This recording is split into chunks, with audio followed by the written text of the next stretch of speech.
نبی علیہ الصلوۃ والسلام جبرائیل امین ته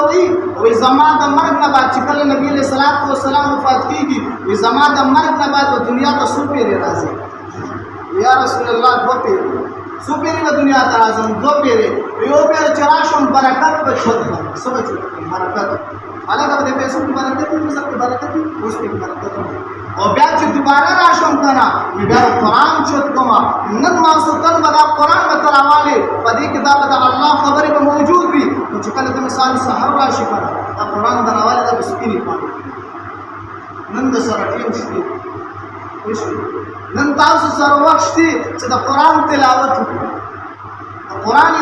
یو رکوع تلاوت وکړو دا خپل بچو باندې او خپل کور کې د قرآن تلاوت سره مسجد ته عالم کنه مالک اورنه باندې مسجد ته عالم یاره مونږ سي پر چاګي پر تا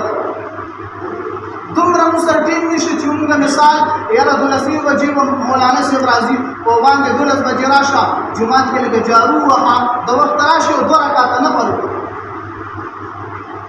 زیات خلک کوئی قاری سے خپلی وظیفه راکړه چې دا بچی نس شي فرمان بردار شي